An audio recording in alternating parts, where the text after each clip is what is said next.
What are your thoughts on the Prince William thing? The affair. Wait, what Prince William thing? I don't know fully. Where's Kate Middleton? Do you know where she's at? Yeah, apparently he may have cheated on her, and now she's been missing for like months. And it's like, well, she's gonna get murdered like Diana now. Yeah, right. Jesus. I mean, I'm no conspiracy theorist, but That's the cold open for the episode. Where is Kate Middleton? where is Kate Middleton? Middleton is missing. Yeah, Kate Middleton's missing. Whoa, that's crazy. That's like an edutainment I don't game. know. She's not missing in the sense of like nobody can find her. She just hasn't been in public for months. And there was also like a picture that she posted that was like, people think it was either AI or like photoshopped. Like, with the kids or whatever. it's like her with the kids, and people are like looking at the face and then looking at pictures of previous like photos that she's taken, and they've like superimposed the photo from like the magazine on the face of the photo that she posted, and they're like, this is not a picture of her. She like, it's an old picture that it's, I don't know too much about it other than like what I've seen on Twitter, but it is bizarre. It's a very strange thing. I don't know if that's actually going to be the cold open or not. I'm talking into the microphone like it could be. It should be. Yeah. Who doesn't love royal news? Royal goss. Royal goss. Especially when it's about like affairs. Now let's talk about that Prince Andrew situation. Yeah. The unsweatable man. Yeah. That was his whole thing. He's like, actually, I couldn't have had sex with those children I don't because have I sweat can't glands. sweat. I'm like, It's like, sir, you're visibly sweating in this. And yeah.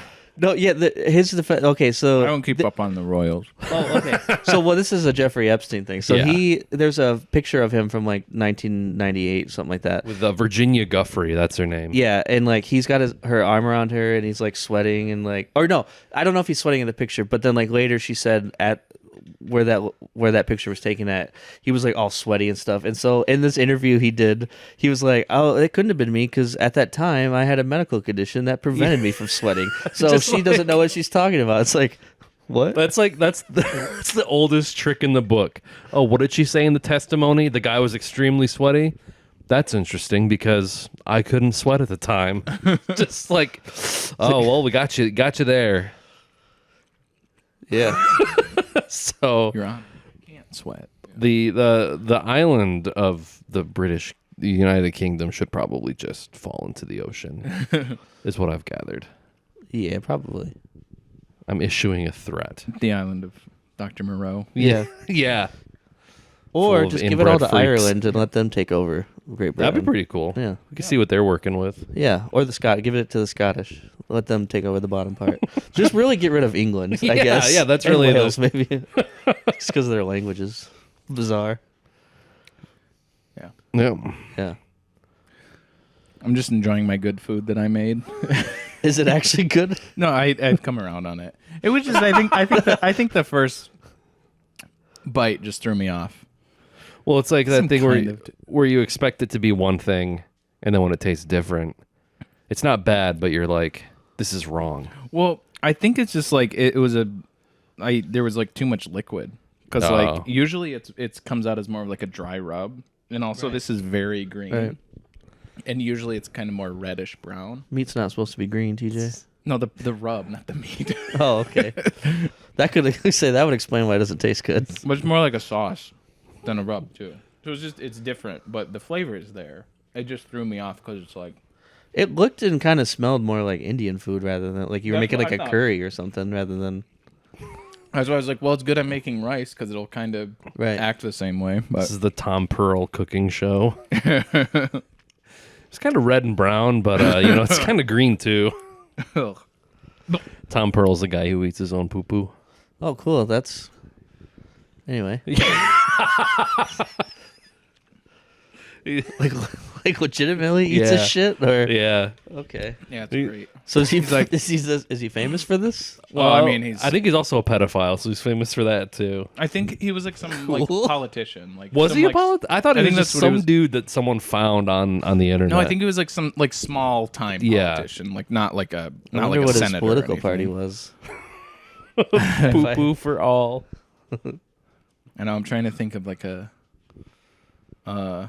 Yeah, he was like, I think he's like from the South too, so he had sort of like a Southern accent. He had a very almost like debutante. He's like, I did not get or eat my shit. he's just like, I'm so excited to eat this bowl of poop for you. Oh, he's got one of those types of Just voices. like yeah. Yeah. I don't know what. But they call that. it's great because like he like starts his videos and he's so like up. He's like so like, hey, I'm Tom Pearl, and I'm so happy to be eating my diarrhea for you today. Jesus Christ. And then like as soon as he starts retching. Yeah, he takes like one bite and is like, Yeah. Like you would if you're eating shit. yeah, Yo, that guy's probably gonna die. Holy crap. yeah. Did you know? Do you guys ever watch Waffler? Waffler 69. No, what is that? Oh, he was a guy. He did stuff like that. He would like. Oh, I kind of recognize him. That's the picture of him retching. But he was like this TikToker mostly. I guess he was on YouTube too. But he would like Oh man. eat like just bizarre shit. Like like have you ever seen those bottles that have like noodles in them with like weird liquid that like old? They're like probably from like the 60s or 70s. Oh, And it's like olives and it's like decorative. Yeah. It's like weird, but like he ate like some of that. I know what okay. you're talking Oh, about. no, like, yeah, I do Like know he's what you're eating like thinking of. potpourri, or Potpourri, like that's the word basically, I was it's like looking for, essentially yeah. potpourri. Yeah. Yeah. Oh. And then like he did that with like all kinds of stuff. But anyway, he died like a couple months ago. He died in his sleep. Yeah. from complications from eating inedible shit. Or Probably, I would guess. Because he was painting? only. That's awesome. didn't know I would assume so because he was only like in his late 20s, early 30s at Yeah. most. And he's like our age. So I mean, yeah, that's he was a big guy too. So I don't think that Yeah, helps. it's like the dude, the guy that would smoke big doinks. big joints. You ever heard of that guy? He was like, yeah, we're doing doinks out in Amish country. And he was like this huge dude that was like a weed review guy. But he Big always called them doinks. doinks, which I thought was very charming. I've never heard And I of think he doinks. died of like a collapsed lung. Oh, Jesus. But his whole thing was just like big doinks. And then it eventually killed him. Yeah, that'll do it. Yeah, the life of a YouTuber.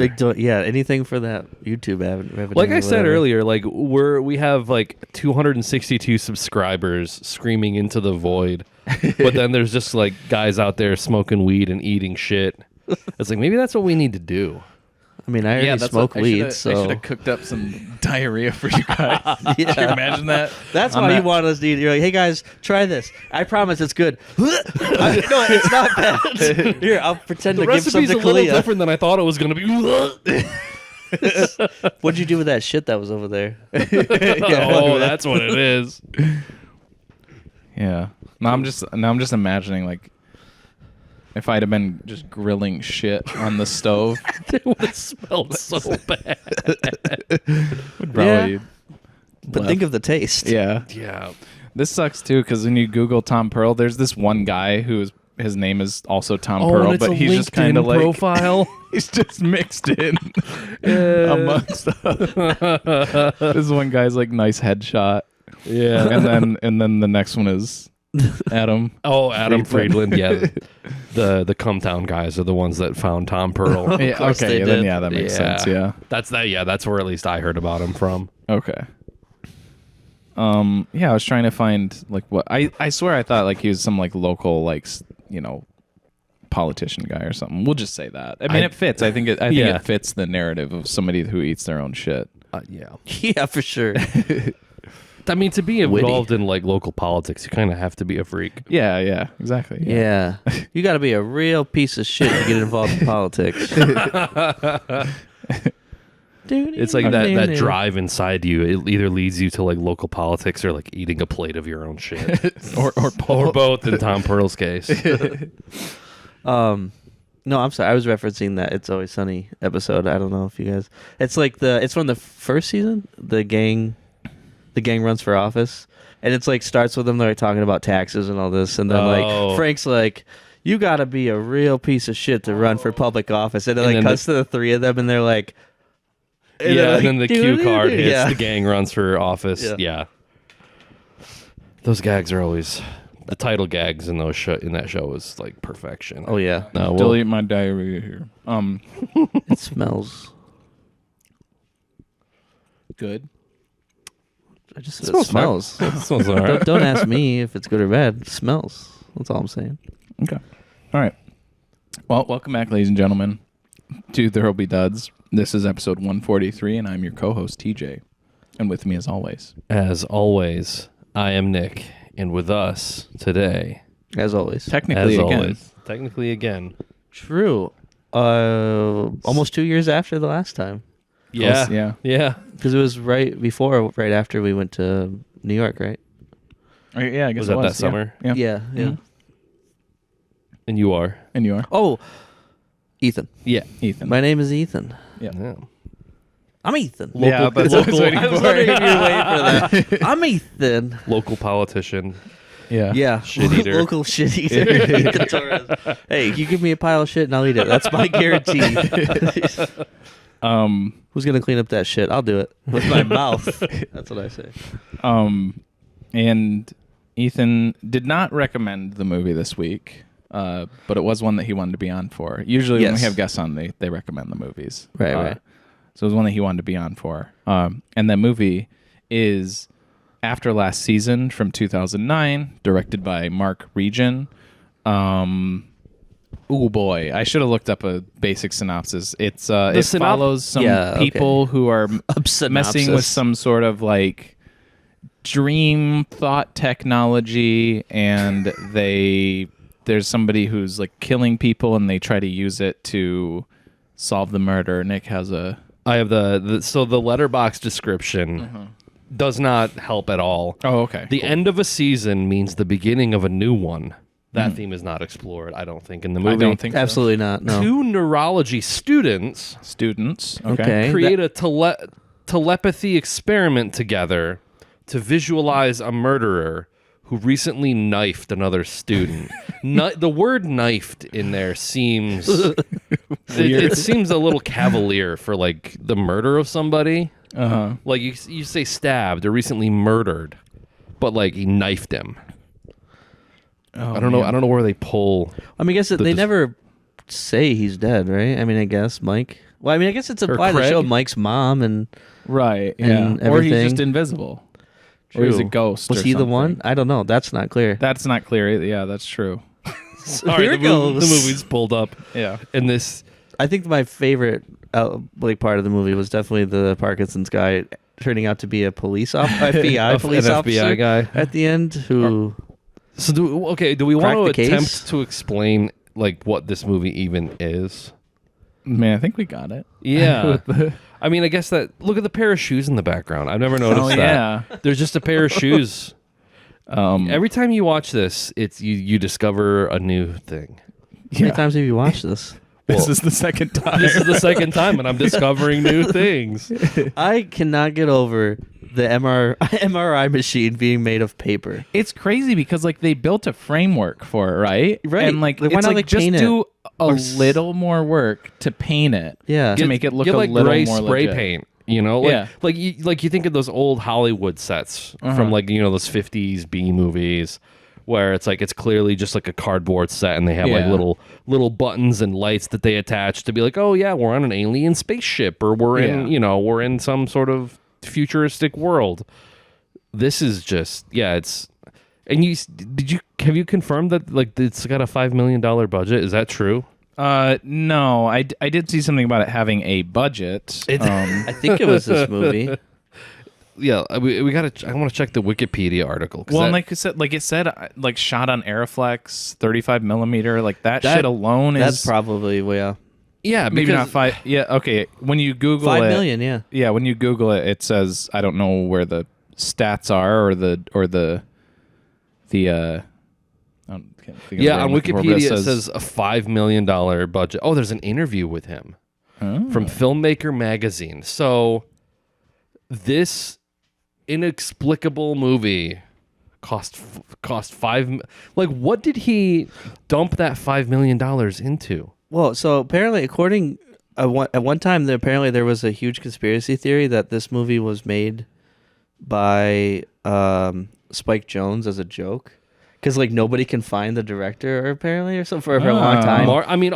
Mark Regan, among other names in this movie, does sound fake, like fake, yeah, like an Alan Smithy right type name. Yeah, because like obviously we're watching like a YouTube rip, so it looks like it looks like shit because it's a YouTube rip.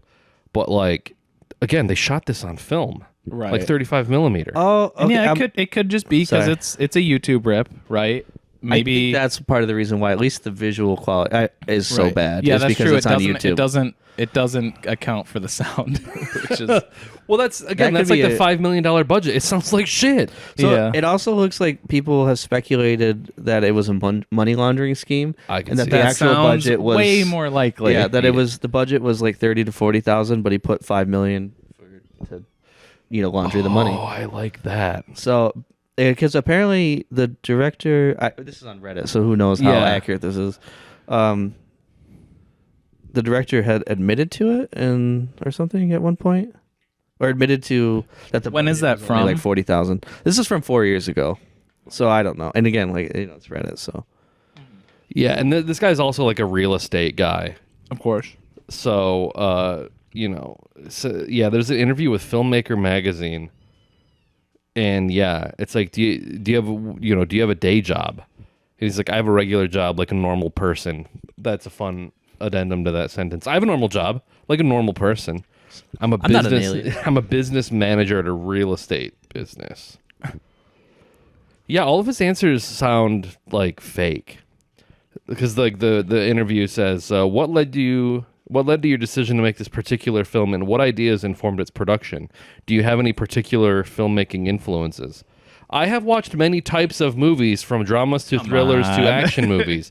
The influences are from many places. After doing short films, I became more comfortable with the idea of making a feature film.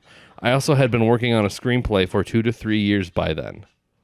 That literally sounds like, and I'm not even like making a dig out of it. It's like that sounds like something Trump would say, like, "Oh, I have lots of different. I love all of the books of the Bible." Right, exactly. It's like, oh, No, can you name some movies you've seen after? Can you name some movies you've seen that made an impact on you, and perhaps after last season? Region. I have probably seen all the movies that people have seen. What the fuck does that mean? Films from some of the blockbusters to less well-known films. I like them all. Dumb and Dumber from the Farrelly brothers. That's funny. And then in the Indiana Jones movies. In those movies, Yeah, and you can see the influence of both of those in this movie. Oh, absolutely. Yeah. I was wondering why they were going on like an expedition to find some like stuff in the Amazon, but that explains it now. I totally understand. Yeah, I want to know. Here's Mike. He's about to be murdered. I want to know if the voice that we hear later on is him, or if this guy is also like a weird, like vaguely European vampire dude like Tommy Wiseau is. Well, because it sounds like he doesn't really have a grasp on like people or reality. Right. Yeah, if he is a like English as a second language, that would account more for like that response, right? Yeah. Right. Or the clunky dialogue, because that's usually a telltale sign. Right. Where it's just like you don't really know how, like English, you don't, it's not your native tongue, so you don't know how like a lot of conversations happen. Yeah, a lot of the dialogue doesn't even feel like it was written. It just feels like they were like, okay, talk about where you're from, or talk about this and that. Yeah. And, we'll talk about your day. Oh, it was snowy today, but it was 80 degrees yesterday. Ha ha ha. Yeah. The weather sure is crazy. It's cold outside today. Yeah. Yesterday felt like summer though. I know, by noon, everyone was in shorts and t-shirts. I saw people on the lawn outside Dana Hall. I know, the weatherman said the temperature was like in the 80s.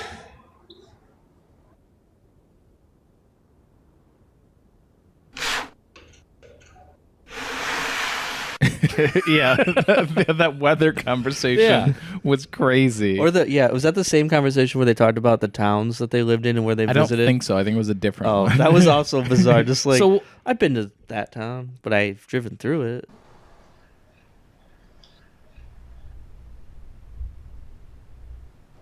My hometown is near Maryland. Oh. Yeah, I've never been to that town, but I've been through it. The vaguely like Russian sounding roommate was the girl that she was talking to. Was that the girl that ended up in like the experiment with like the main girl? Yeah, because I thought she had a different hairstyle. I thought she had like longer blonde hair.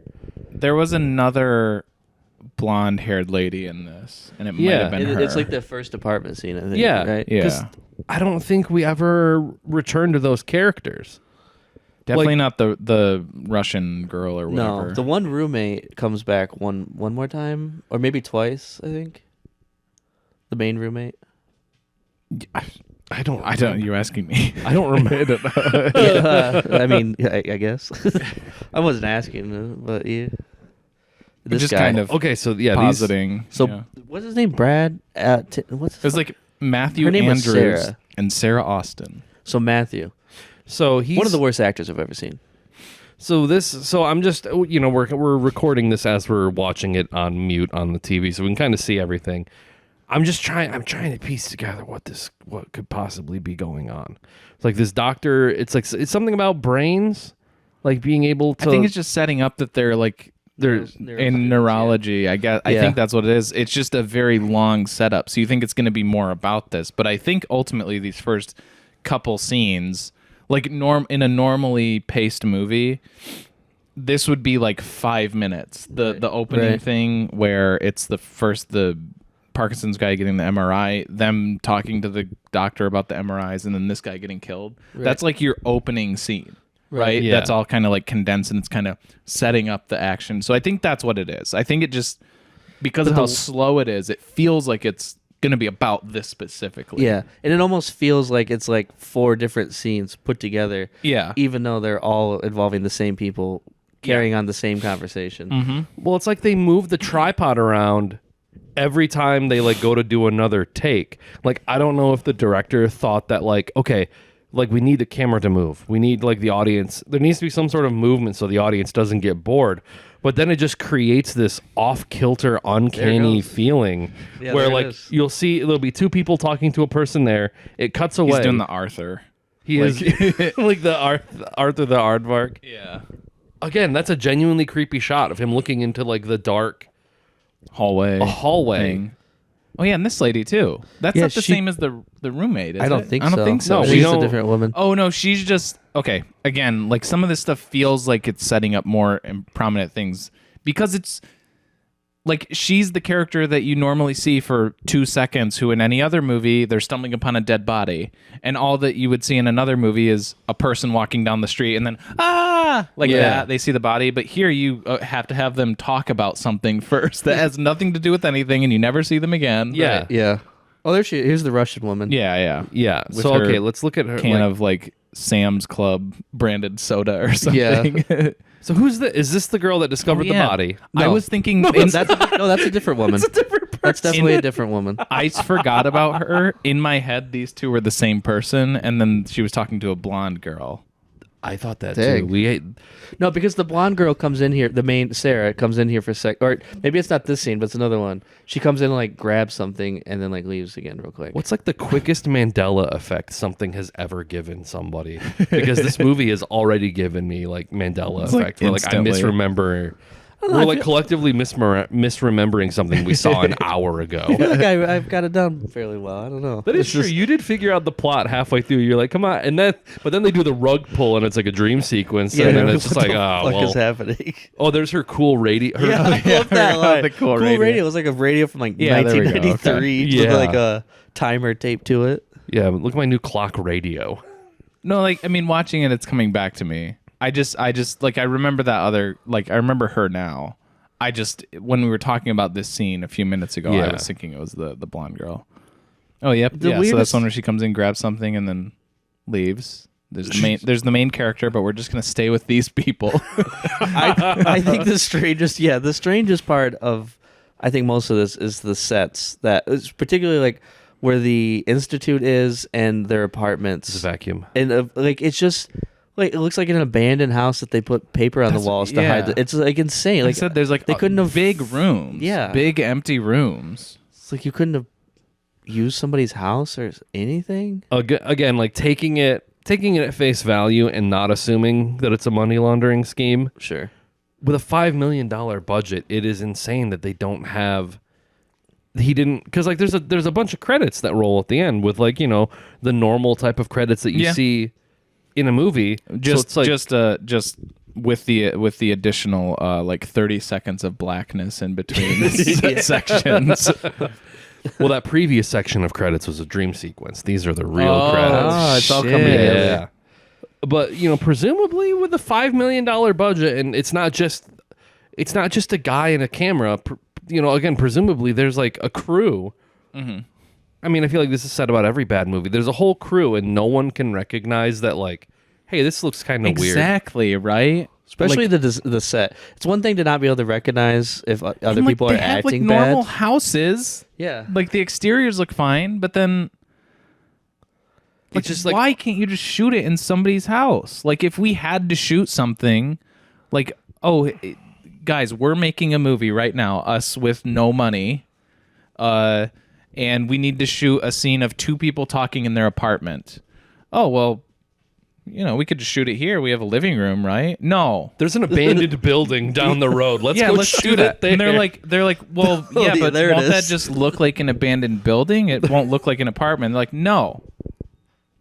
It's like that. Have you ever seen? There's a scene from The Simpsons when Milhouse becomes like Fall Out Boy, and they're like, they have some like horses, and they're like the set design people are like painting them like cows.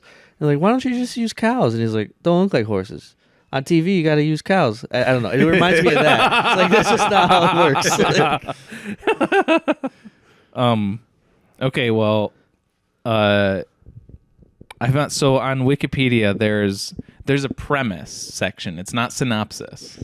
So premise is when nobody really has a solid idea. Nobody knows. So, and this is pretty good because it's the dream thing. That completely destroys the plot. No, I'll see if you guys pick up on the very interesting bit about this premise. Okay. So Matthew Andrews and Sarah Austin are medical interns studying neurology at the Prorolis Corporation. When a serial killer begins murdering their fellow students, they use experimental chips to visualize the events of the crimes. They conclude through these visualizations that they may be able to see and therefore prevent the next murder before it occurs and learn that the killer is a ghost. It is revealed at the end of the film that the events were all a dream. That is not the end of the film. There's still a half an hour left. Yeah, there's a whole bunch. But that is where the premise ends. That's where the Wikipedia editor stopped watching the movie. And was when they woke up and realized it was a dream. He's like, okay, fuck this. Because seriously, you're like, okay, like this isn't great, but like at least I can follow the plot and I can see what's going on here. But then like, oh no, he was dreaming it, and you're like, okay, that's bad enough. But then like at some point halfway through the fight, you find out like she was dreaming also. So she.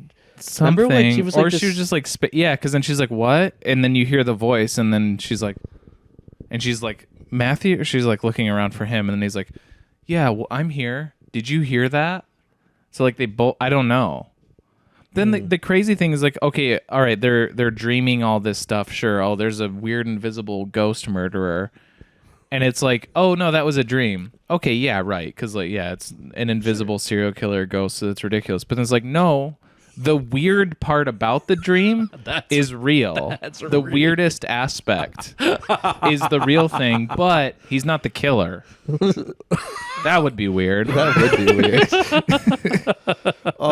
The best shot I think is when they find the killer, and then he like looks up. And he's like, it's so weird. I need the code. I just need the last 2 digits of the code. Why won't you tell me what the code is? Yeah, it's like old like N64 like yeah. It's like he's freaking made of polygons. And that's a very like Neil Breen, like, I can't believe you committed suicide. I just can't believe you committed suicide. It's like talking to a dead body. Is like, I just need the last 2 digits of the code. Why won't you give me the last 2 digits of the code? I was trying to get into the lab. There are 6 digits to the access code. Now, what are the last digits to the access code?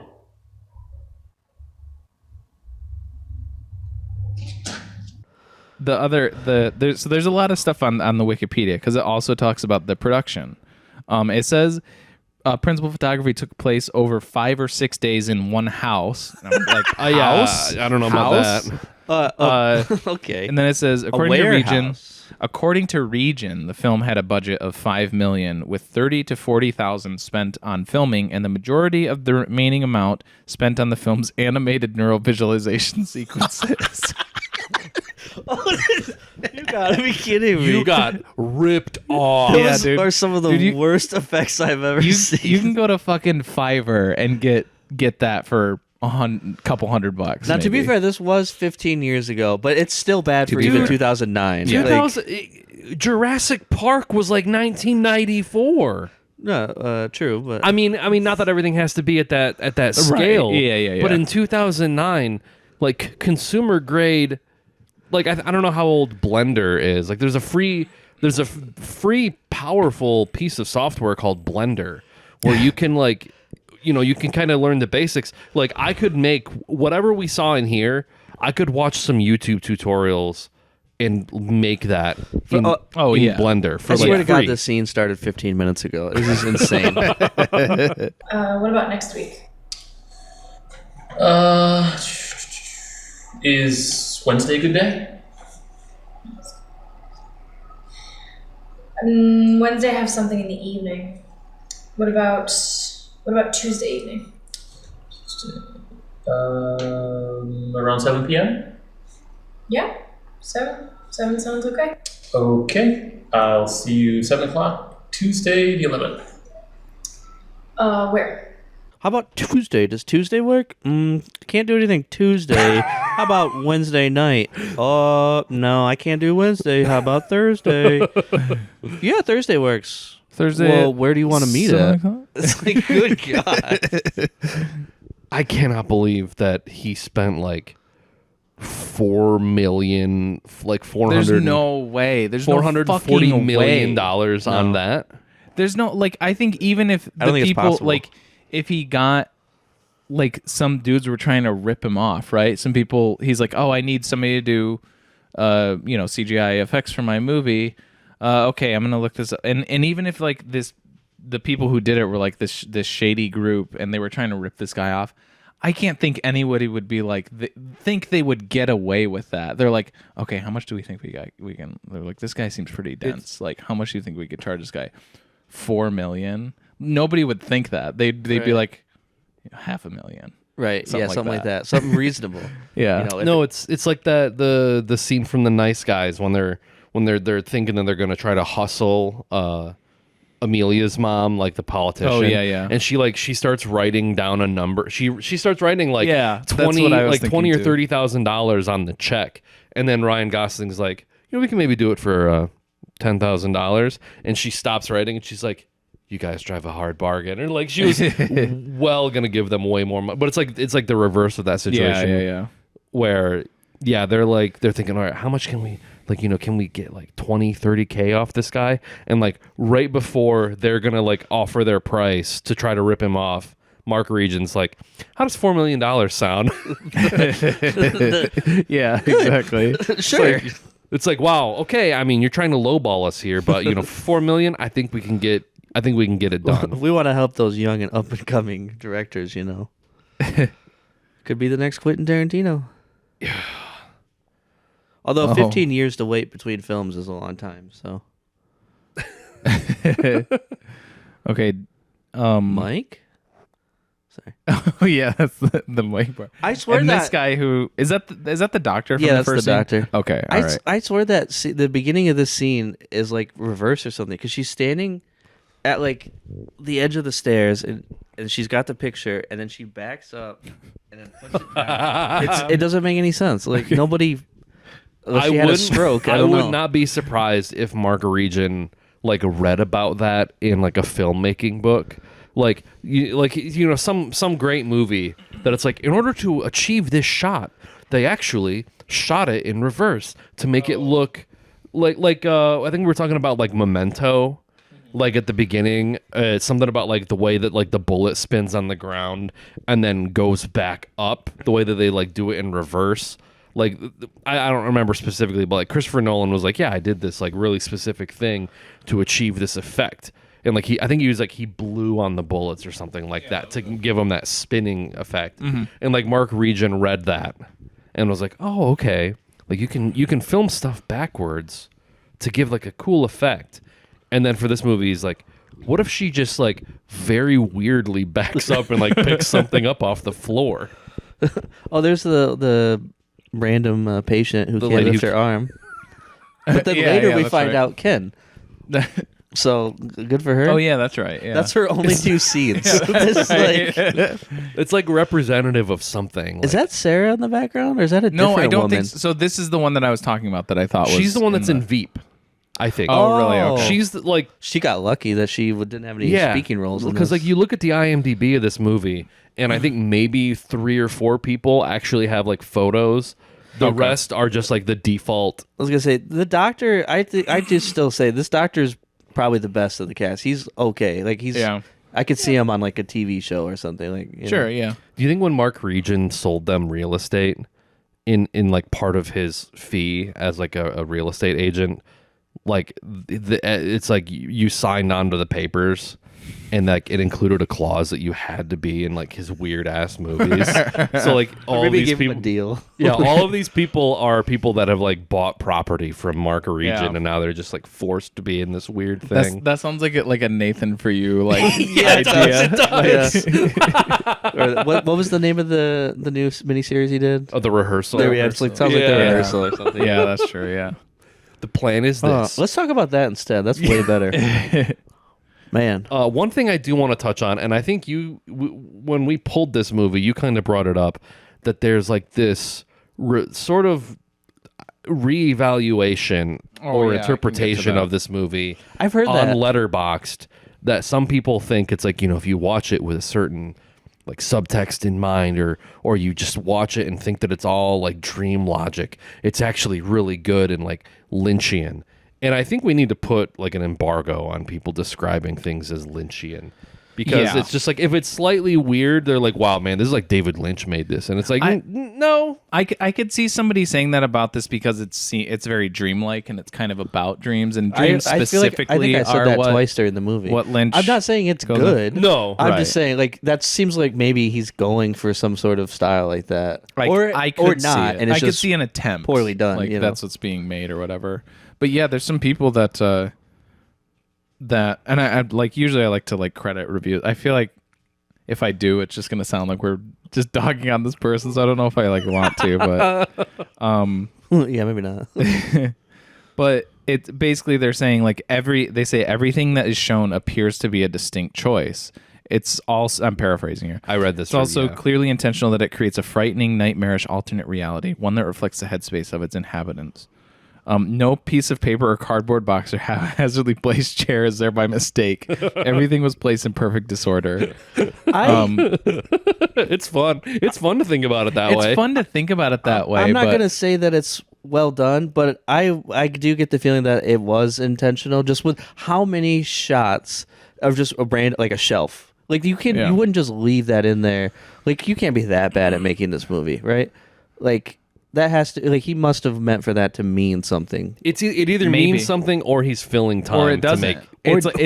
It's either they're right and everything is intentional or not. And it's like, do you give him that benefit of the doubt or not? Because that's a big fucking benefit of the doubt. Yeah. That's like the biggest. Well, why? I mean, I could make a movie that has all kinds of stuff. It doesn't mean it means anything. I mean, you know what I mean? Like, No, I'm saying like I'm not saying like a metaphor, like, you know, meaning like that. I'm saying like it's either intention or it's laziness. oh right, Right? yeah. That's what I mean. It's like Yeah, yeah. it's not just that it could mean stuff or it's supposed to be there, but it's like it's lazy is the other. Right, yeah. And I could see, you know, this could be something like, it's not like this is like a big, it's only kind of big retroactively, and it's like a cult movie. So like, there's probably a lot of people who make movies that are very shitty, like you know, like if like Detective Francois made it to like, if that went like viral, there's so many errors and mess ups in like audio and That's stuff a bunch like that. of 18-year-old kids making a YouTube video. True. Well, I Yeah, guess. true. I mean, we're not arguing about what's better or not, but like, yeah, I guess you're right. I see your point. And it's like the thing about this movie, again, not to say that they're like it's either intention or laziness. Like we could not make this movie because I think we don't have $4 million. we don't have visual effects. effects. That's true. We don't have. Oh, here's a great scene where he warps through the wall. Oh yeah. Yeah, he's it's I love that shit. Like they photoshopped the words on the like we paper. would never think to do that. Right. We would some of the decisions that are made in this movie, we know too much about movies and we've seen too many movies and like we know too much to make something like this.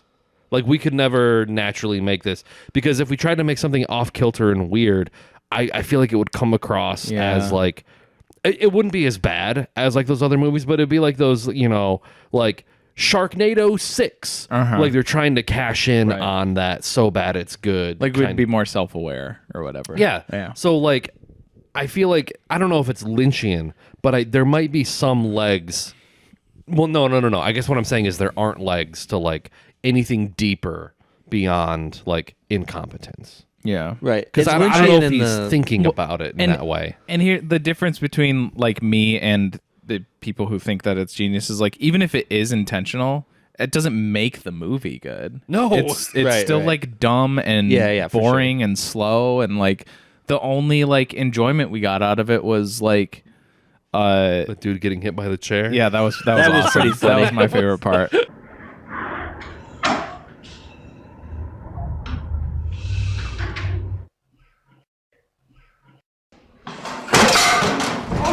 I mean, there are some parts that were pretty funny in this. Like, not intentionally, but like, you know. The only thing that would change is that like, if there was like intent to all this stuff is like, that would mean that there's intent to those, you know, the shots of like the spooky hallway. It's like, all right, cool. So that is supposed to be spooky.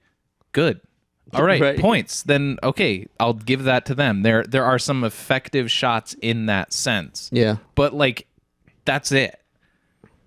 What is the CGI sequence? What is that supposed to elicit out of you? Like that was definitely it's supposed filler. to be like it's supposed to be like a dream, and it doesn't make. You can't fucking use that excuse every time you have a shitty, boring, dumb movie. Especially when like it's like 10 minutes of just shapes moving around on the like screen. The like tile, like the floor tile things.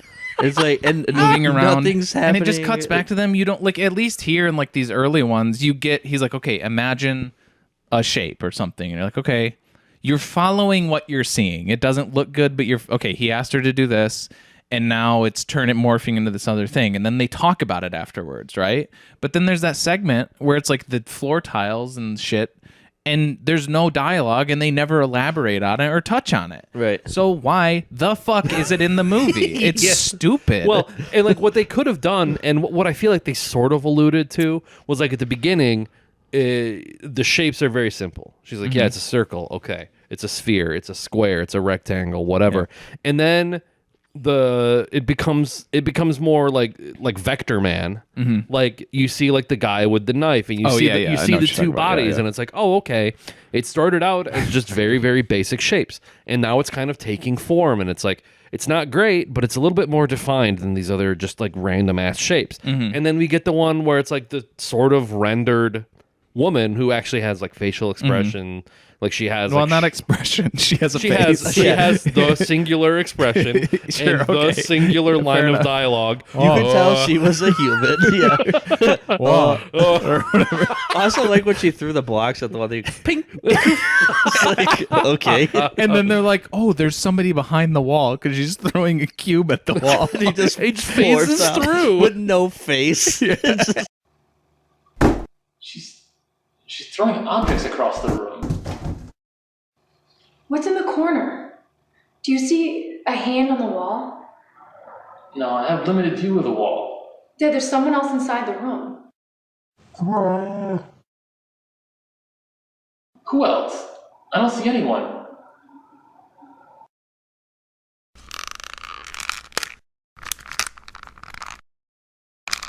But it's like, okay, they could have, okay, it's like, it's okay, it's becoming more concrete, this image, and then like the logical conclusion would be like the next vision is like even more realistic, and it's even more animated because you spent $4.5 million on this CGI budget. But then, we keep saying $4 million, but 30 to 40,000 still leaves about 4.9 million. Yeah, it's still basically 4.95 Oh, million that's left. true. I'm not rounded even. out. Yeah. I was thinking like 30 or 40, 400. I think that's kind of what I was saying in my head, but it was or thinking. So like yeah. nearly the entire budget was spent on these CGI graphics that are just total dog shit. Yeah. Because it's like you get those realistic people. But then instead it goes right back to like just basic shapes floating around. Did you just call them very realistic people? relative to the rest of the stuff you see. Sphere and the square that we see floating? It's much more realistic. It's honestly like not exaggerating. It's what barely a step up of over Tintin, that like old Pixar anime with the baby. It's like not even that much better than that. I don't even know if I would say it was better than that. Have you watched That Baby recently? That Baby, yeah, no, it's definitely better than That Baby. Okay, all right, okay. That baby is a fucking freak. But Okay. I do think if you go back and watch like the original Toy Story 1 and 2, the graphics have aged a little Toy bit. Story is sure. definitely better. yeah, but even that movie came out in 1994, and the people in that look a million times better than this. Yeah. And they at least are expressive. Yeah. Yeah. This is literally someone like taking their mouse and like Yeah, That's exactly that what it is. what like they the did, yep. vectors. They just like make it bigger and like whoa. Yeah. It's just a guy jiggling his mouse. They're like, all right, this is the test pattern. He's like, great, we're gonna put this in the movie. Like, oh, what did you see? Well, I saw a cylinder. Did you imagine a cylinder? Well, it was a basket. Yeah, it was. Well, I saw a cylinder. Maybe you have a brain tumor. Wow. Wow. That was so intense. Wow. That was a surprise. You're right, Brad, or whatever your name is. It was intense. I don't know if this is like a Red Letter Media bit because I know they did this, but every time you show any sort of like visual of the graphics in this episode when you're editing this, I need you to just put like, this cost $4.9 million. Yeah, just definitely. huge on the screen, like flashing, because it's insane. Again, taking this at face value and not assuming that it's just a money laundering scheme for a weird real estate agent, Which is much more likely, in my opinion. Also, okay, I don't know anything about money laundering. Wink, wink. Your Honor. Yeah, Your Honor. No, but seriously, I don't know it. But there has to be. We know a little bit about Yeah, that's true. That movie. Well, we probably shouldn't say anything on here, but for sure, We'll censor that out. Beep. yeah. But oh, I forgot what I was gonna say. Oh, You don't know anything about money laundering. I don't know anything about money laundering, but there is but there's got to be thousands of ways that are easier than making a full movie that you're gonna show to the public and claim what the fuck were you thinking? Oh no, here's where that $4.9 million. Yeah, the birds with detached wings. The one bird that has red wings in an otherwise. Oh, I imagined a flower. Yeah. Yeah, no, this is where it switches to like What about the birds? the vector based like serial killer stabber guy. Yeah, where we get the no, we get the other face first. This right here. Oh, not right here. Oh, is this the weird like metal face? yeah, or whatever that is. Yeah, Yes. Like Andros from Star Fox. kind of. Yeah. Let's see if we get it. It's like the circle. Yeah, it's this. Yeah, that's his Oh, eyes yeah. eventually. Which is so. Now, this is kind of creepy. Like, That looks like the this is a- Langoliers. This is a joke. I was gonna say Langoliers the first time we watched that. No, don't stab.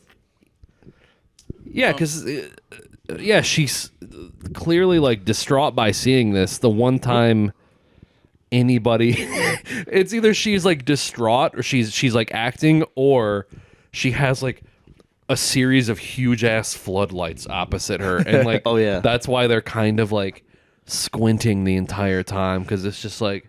It's like when you get family photos and they have those big reflectors, and you're like trying to smile, but it's just like, Yeah. that's just kind of the expression that they have because it's so weirdly lit.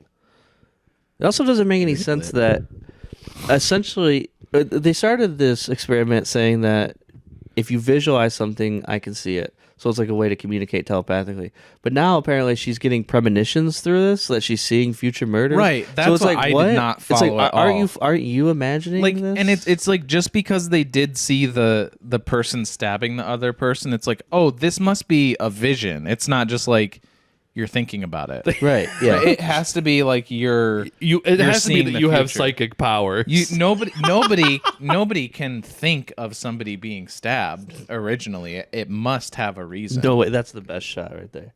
That's just somebody's house that they drove by and like, or whatever. The paper on the house is like maybe the thing that makes me think the most of like maybe this is intentional. Right. Because why? Yeah. Why is the paper there? Why did you include that because shot? the plot Is that a piece of paper on the side of the table? Oh, it is. The plot is paper thin. It's like the spoons in the room or something. Yeah. It's just like they're just there. That would be good.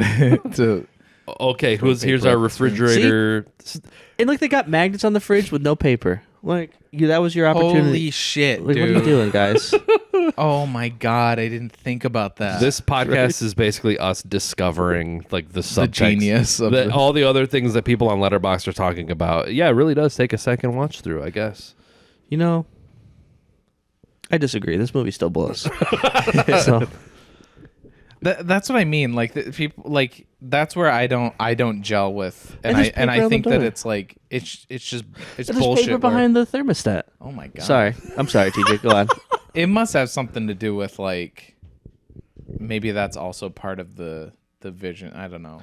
Is that maybe it's supposed to be like if that's their vision, it's like that's how they're showing that it's not quite fully 100%. It's like, oh, there's still like blank spaces or whatever. Maybe that's what it's things haven't rendered in. Wow. Maybe something like that. That's an interesting thought. That's probably too deep for Mark. Exactly. That's what all this shit on here is like. All the people saying, oh yeah, it's all intentional. It's like, I hate it when people like oh well, like I'll reference the my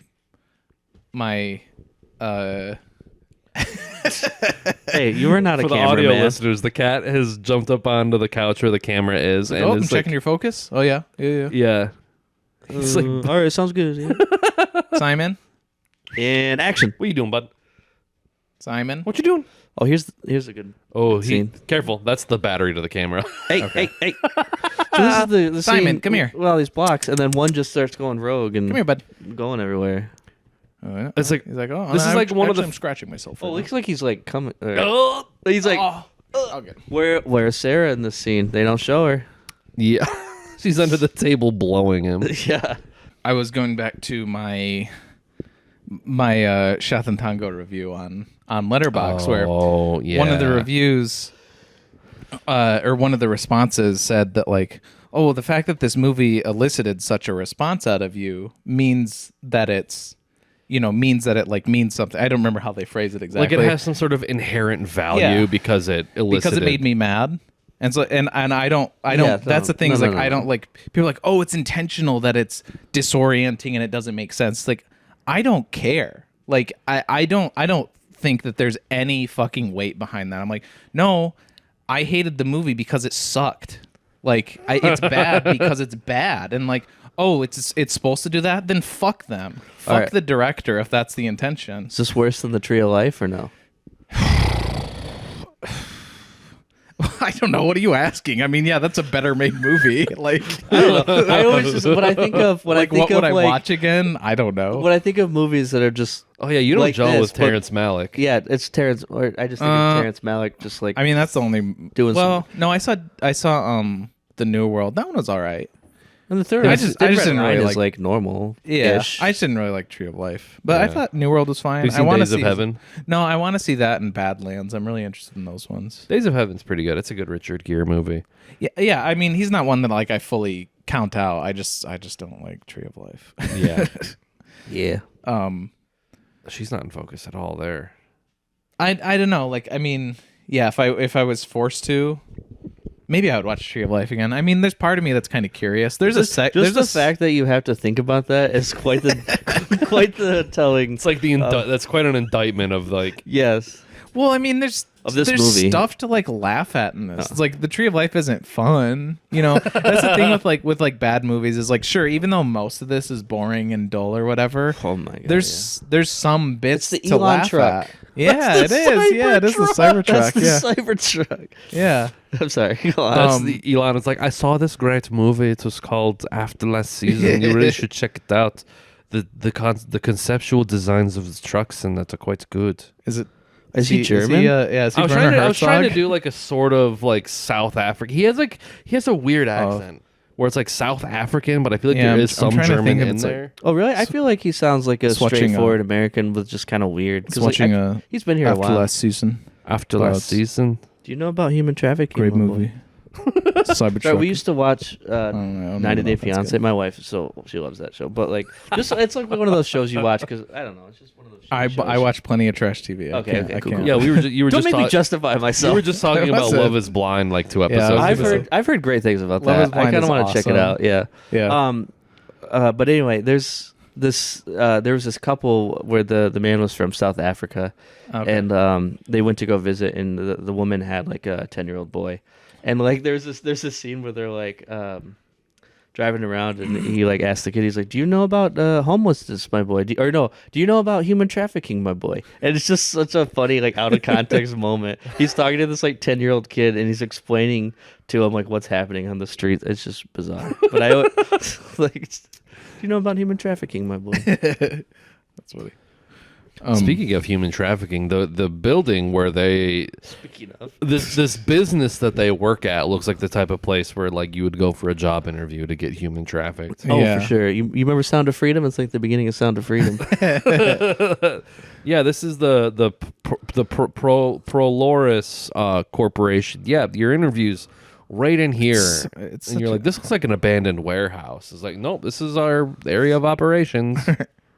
I want to go the other, like people who say that like, oh, it's intentional and that it's a secret genius movie. I want to like come back at them with like just thinking it's like normal good and see how they react. It's like, what are you talking about? That wasn't weird. I'd give it a 7 out of 10. Totally straightforward. I thought the acting was really good. Like, no, I mean, it all made sense to me. Like, I don't. And like, whoa. Yeah, they're like explaining this dream scenario. Like, no, that's not how that went at all. No, it's like, I mean, I thought like, yeah, like it's not like Hollywood style, but I thought for the budget, the CGI was pretty good. I thought better than I could do. They like their Cybertruck prototype was really neat. Yeah, that was and it was like, oh man, it was so scary when like the guy with the knife like just came through the wall. It's like, oh. Yeah, you take the It was so terrifying. like the middle slider approach of this movie. Bro, hey, careful. No. Simon. No. He's wilding out. He's being crazy. Hey, at least this rendered model kind of has a dump truck. True. She kind of got a booty. Yeah, I agree. I also am attracted to the model. I was gonna say when you guys leave, I'm gonna fucking crank one to the model from after last season. Yeah, I know. Ooh, baby, look at that. She kind of looks like a Phasmophobia model, like one of the characters. Like if she had a little flashlight, just doing this. Like, yeah. Do you think she kind of looks like Michael Jackson, but like not as white? I was like her nose. Her nose, yeah. Her like nose looks, yeah. It looks like Jackson's nose. Which apparently is coming out of hiding this year or something. I don't know. Michael Jackson? He's dead. Yeah, I know. But apparently, I heard this is the year he's supposed to come out of hiding too. Okay. Some of the crazy Jackson fans, like they think he faked his own death. Yeah. Look at her hair going through her shirt. Which, yeah. Also, like her. I'm not even like talking about her boobs, but like her chest and like shoulders in general keep like expanding in like these. Yeah, it's like really weird. It doesn't make any sense. Oh, and she got like a hole in her arm. Here he comes. Oh, and then she got to pick it up and like turn her neck, like break her neck. Watch. This is where there was the. This is where there was like the weird sounds everywhere. There. Oh shit! There he comes. Is that Mike? See, that kind of looks. I thought that may have been Mike at first, but he doesn't have the belt on. That would have been a giveaway. Oh, that would have been sweet. Well, he's wearing the same goddamn thing that these guys are wearing. True. Just khakis and a generic blue and or white button up. Yeah. That's all anybody was wearing in 2009. Yeah, skilled. If you wanted to, if you wanted his cool belt, that's like another $1 million for them to accurately render that. Yeah, you have to pay the United Kingdom just to use that symbol. He's just very curious. Put him in front of the camera, see if he can. Whoa! There he is. There he is. He's like, listen, I got some shit to say about this movie. He wiggling. Oh, we're back. So this is real life. Yeah, I was gonna say, are the events that are happening in this vision supposed to be the events that are like happening in real life? Hey, wait. Okay, yeah, I think so. So the guy that comes and checks on her, is that the same guy that later shows up to murder them? We'll have to see. Oh yeah, Is it? Because I can't tell. I feel like he may. This guy that's about to appear may have had some facial hair, and the murderer didn't. Look at his armpits. I feel like the guy that showed up to like murder them with the knife had a different like haircut. He kind of looked like almost like a greaser style. Yeah. And I love how cats know when they're being naughty, but continue to just do it anyway. Well, to them, it's probably part of the fun. Ooh, I'm getting chased. It's like, oh, I'm not supposed to do this. You're never gonna catch me. This guy looks like one of the guys. Okay, here he is. Okay, so that is a different guy. Yeah, it's a completely different guy. Yeah. I thought he looked like the comedian Jim Norton, if you know who that looks like. Sounds familiar. Yes. He's one of. I think I know who you're talking about, but he's shorter. Right? Oh no, you're talking about. Yeah, I think I know. He's like. I think he was one of those like he used to be on. He was like a regular on like Opie and Anthony and like those kind of like. Okay, I was comedy. thinking of him. Yeah, he's like short looking. Yeah. Show TJ. Oh yeah. Yeah, he looked like Jim Norton to me. Okay. Yeah, a little bit. I can see it. It was a fun little cameo for Jim Norton. Yeah. No, this guy looks like the one guy that replaces the bald guy in the room. Like when they're at the dinner party, oh, yeah, and he's a like, little bit. "This is totally going to destroy our friend group," and everyone's just like, "Who the hell is this guy?" Yeah, that's you're kind of right. what he looks like. That'd be awesome if it was the same guy. And like He's only been in 2 movies, two and it's movies this and one in the these. room. He's also the child from Mac and Me. Oh yeah, I was gonna say Mac and Me would be good. I was gonna say not Leprechaun 2, Troll 2. Oh yeah. It would be funny, if that guy like got off the set of The Room and he's like, "Woof, man, that was wild. I just need to like do a normal movie," and then this is like the next one that he does. He's got an eye for a good script, that's for sure. He's kind of wearing what Nicolas Cage was wearing in Dream Scenario, like the, the puffy coat. Yeah. Oh, look at that chair. So yeah, is that entire wallpaper? Like sheets of paper? The entire thing's paper, man. Yeah, true. Okay. It just looks like it's all paper. It's all. just It kinda always looks like has been. Well, you're telling me this is all paper? Yeah. It kind of looks like unfinished drywall or something. Like it. Yeah.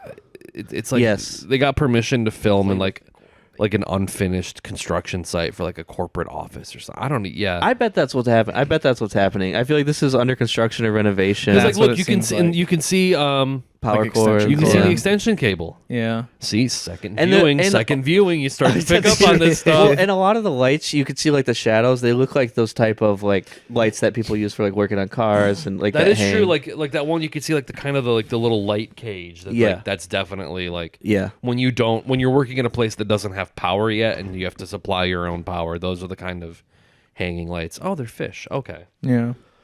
Oh, now it all makes sense. Yeah. So the fish at the end. I like how there's like film grain artifacts that are happening during this digital. Like you see, it's shot on film. Oh wait, not this. This is digital. Yeah, this is the digital part. Yeah, so I don't know what I'm talking about. Theoretically, there shouldn't be like. Did he go in and post production, add film grain and like the sort of like specks of dust, or he just doesn't know how to? I mean, I guess it would still be printed to film. He didn't know how to get it from the. Yeah, I guess they'd have to put it on projected it film, on a wall right? and then filmed it. Jesus Christ! Oh, yeah. All right, Marty. But anyway, because like, come on, bud. Where are you going? Because like, if you had a movie 20 years ago that came out that had some CGI in it, you would still put it on the full film reel to show it like at the movie theater or something. Yeah, that's what I'm saying. I guess you could have the film like stuff. it was just the transfer to like YouTube, like transfer Maybe. back to digital or whatever. Because like when my dad like made movies with his buddies on like Super 8 cameras, in order for him to like digitize it, he projected it on like a cloth, like a projector, and then filmed it with a camera. Oh, okay. Right. Okay. So it's like that's what he did. Like he didn't know how to get it like into the movie or whatever. So he just like filmed it. He's like, well, the rest of the movie's in 35 millimeter. like, this has to be 35 millimeter too. So he just projected it and filmed it with the film camera. Which makes me kind of come back around to this is a secret piece of genius outsider art. I don't know if it's genius outsider art, but it might be outsider art. It is. It definitely is outsider art at least. But then again, maybe Mark Region is like your like normal guy who's just like, I thought it was like kind of a normal movie. Like to him, this totally makes sense to him. Yeah. Like, I don't think he has like an outsider brain. I don't. That's what I'm saying. Like, I've witnessed enough like short films at festivals or even like short stories like from like school, and I don't know. I've witnessed enough like independent like work to know that, and I could probably even throw some of stuff that I've done too in here, like Detective Francois, that like don't make sense to anybody but you. But people don't always realize that. Because it makes sense to them because like they made it, right? But that's not a movie. It's a movie. That was stuff we do for fun with your friends. But I'm saying like that's what I was saying before. Scaled is, like, down to like sure these guys had some money, but like this isn't. It's not like we're talking about fucking like Oscar like Hollywood caliber movies. That's what I'm saying. Like I'm comparing this to like that kind of stuff. Is like, so what? So he has money. He can still not know how to tell a story. Right. Yeah, That's what I'm saying. He has some money, and like, but I again so why would you put this out there? Highly question the $5 million. There's no fucking way. There's no way. Yeah, no, it's not possible. So, but they've got some money to set up the. I mean, somebody had to put in the work to. It looks bad, but it's still work that they had to do. Like, right, somebody to do had all the sets and stuff and all that, Yeah.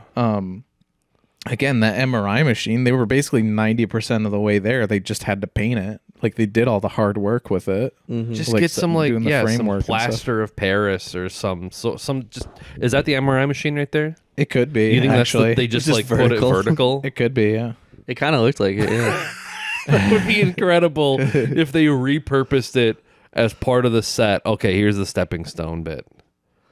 But this is when they wake up, right? I'm like, if we had access to just like a big abandoned building like this, you don't think we could do this? Like, you don't think we could have like made this? No, we definitely could. My only point was that, like, yeah, we could do that, but like, why would you make a feature film if you know what I mean? Like, we do stuff that was like just insidey, jokey, and dumb. Only funny to us, but that's because we're just doing it for us and it's small. Like, but why would you do some shit like that on a 5 or not even a 5, just this scale? I don't know. And like put it out there. That's what I mean. Like, there's gotta be easier ways to launder money. Like, yeah, it doesn't make any sense. I'm tempted to read the rest of that Mark Region interview with Filmmaker Magazine because I would love to know what he thinks this movie is about, or like what what idea he's trying to convey. Because this movie doesn't really work in like terms of like structure and like story. I mean, but he does do like the cardinal sin of like amateur filmmaking. Like there's a handful of things that like, I watched this video recently that's like 5 things that happen in like student films. One of them is like the film starts with the character waking up. Oh yeah, we were talking like about that kind of shit. It was actually Valentine's Day. We were talking about that. Were we okay? Yeah. Like the waking up. The waking up thing. It was a dream. Yeah, It's just like he knows enough about film to make that like an element. Yeah. Well, he's seen every movie. Well, I've seen all the movies that people have seen. This is, I will say, weirdly, not that this is any credit or anything, but this is prior or at least the same year as Inception. So at first I was thinking, like, did he rip off? Was he trying to rip off Inception? But like, I don't think he was, because like it's like the same year. So I don't. Because at first I was like, this is probably like some sort of actually you've got it reversed. Christopher Nolan ripped off Inception from this. That makes way more sense. We were talking about this earlier. Parallel thinking. I could make this way better. He's like, I could definitely turn this into something. Mark, I know exactly what you're going for, but allow me to put it better for you. That would be crazy if he was like, yeah, Inception. That was the script. Like, that's what I wrote. We kind of shot it weird, so it turned out this way. We even had we didn't Leonardo really know how DiCaprio cast. And, we didn't really know how to do like the rotating hallway thing, so instead we just opted for like this weird A shape floating in nothing. It's not even 3D. You can tell in that shot. It's a 2D image. 2D image. It's a flat image. Yeah. It reminds me of coins. Oh no, I forgot. Yeah, what's going on? These That's like, the money he sweet spent. tarts, or no, what are the Smarties? These little floating Smarties. Yeah, this is the part where it's just the repeated series of like CGI shapes with no context or no dialogue. Yeah, and it goes or on for like anything 10 minutes. It's like, well, I paid very long. I paid like $4.9 million for this CGI, so I'm gonna put it in there. What if the company that did this made all that stuff for him and then also sent him like a bunch of test footage by it, maybe by accident or on purpose, and he just like used the test footage? Oh my god. Because that would make sense. Like what is this? They're like demonstrating, hey, here's how we can make 3D objects move in a digital space. Yeah. Like, this is a very, very primitive. This is like some test footage, but this is like, this is kind of what we can do. Yeah. And Mark is just like, dude, this Good is enough. like exactly what I was going for. Like, I feel like that's the best case scenario for this. Like, Cut him a check immediately. Yeah. Didn't even want to see the rest of like what they could do. here's your $4.5 million or whatever. Thanks.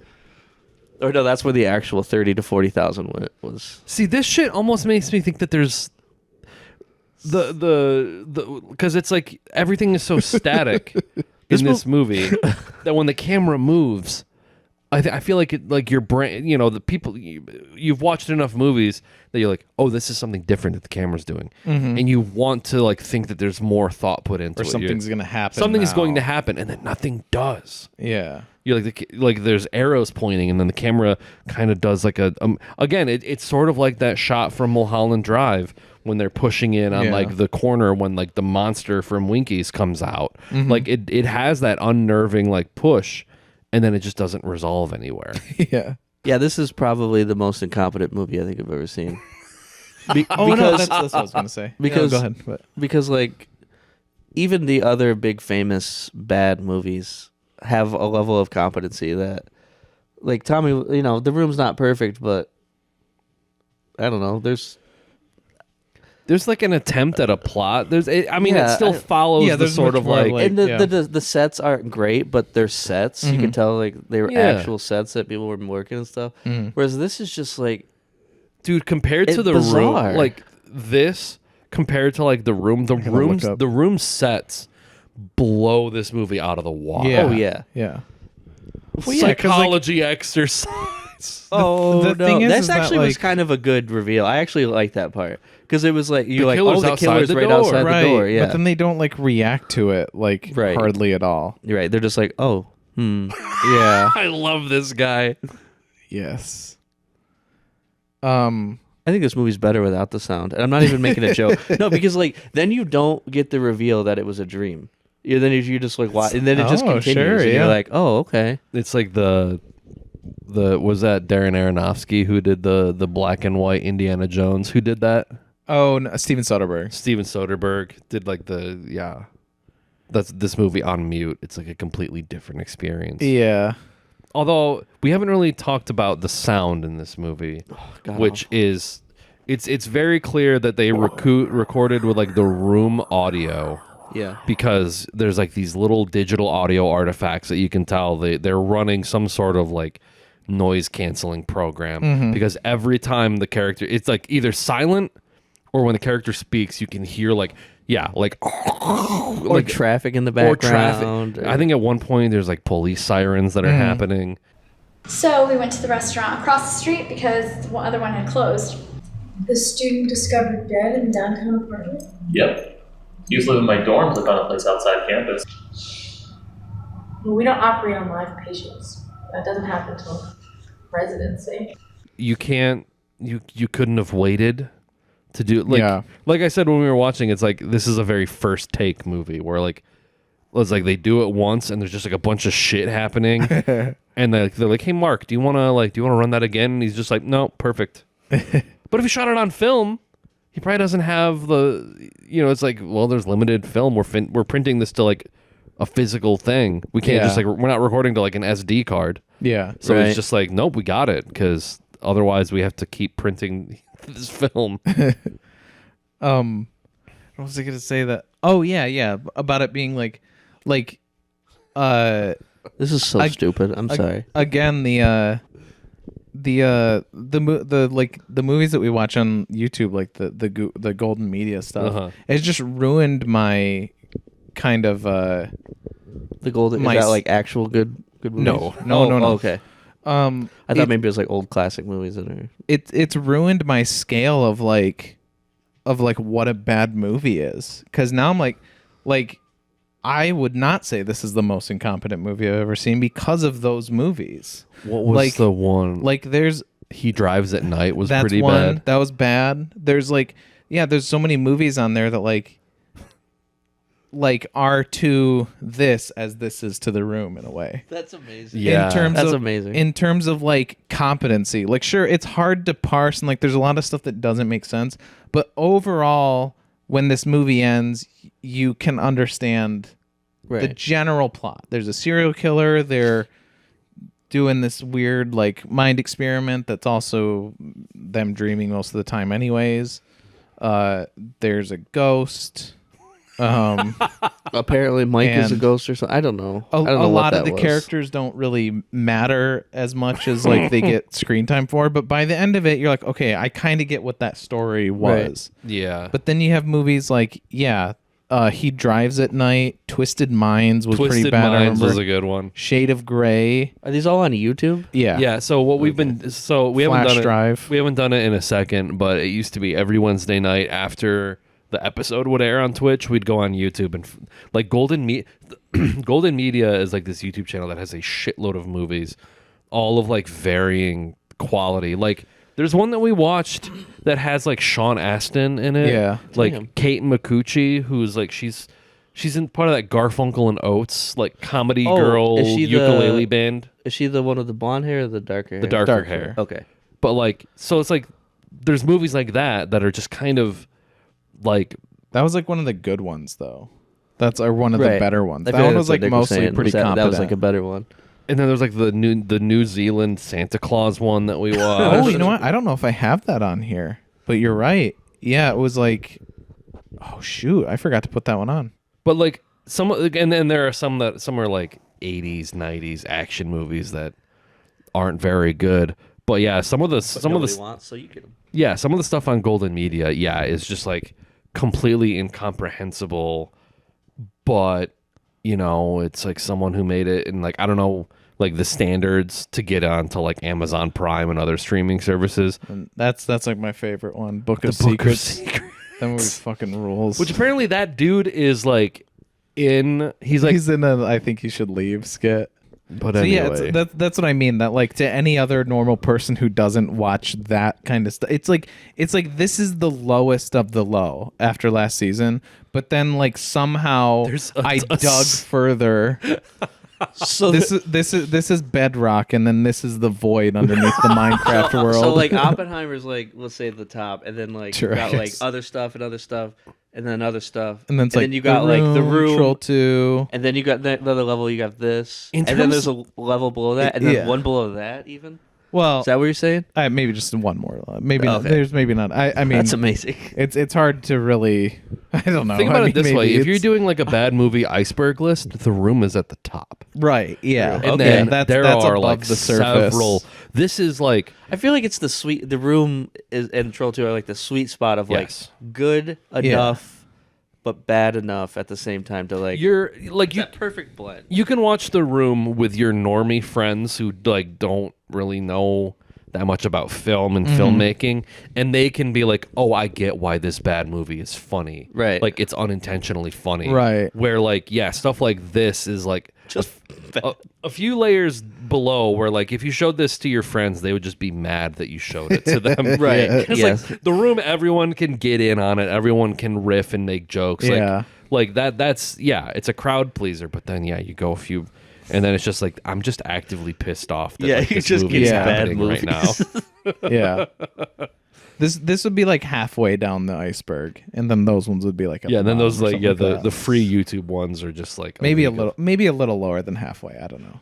I mean, this is really bad. It's not like it still doesn't look great. It still is boring and nothing and everything. It's just like you're talking about, like the competency of it, where like I said, like, yeah, but you can still kind of piece together what the plot is. Whereas like some of these movies, it's like it's even less so. Where like you don't know what's going on or like why.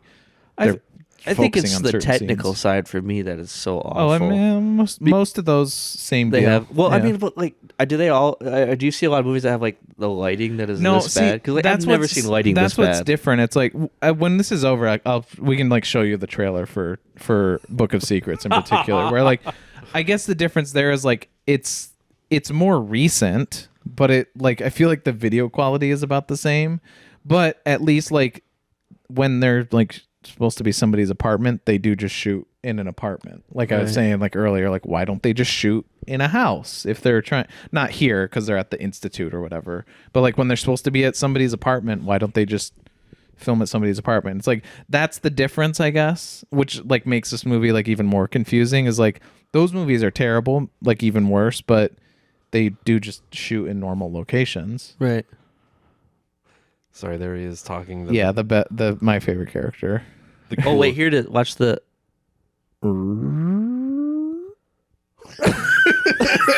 That looks like, you know who that looked like? That looks like kind of like Bruce Campbell a little bit. He had I can see that too. I was thinking the Dylan. What are the Dylan brothers? Oh, the guy from like the house that Jack built.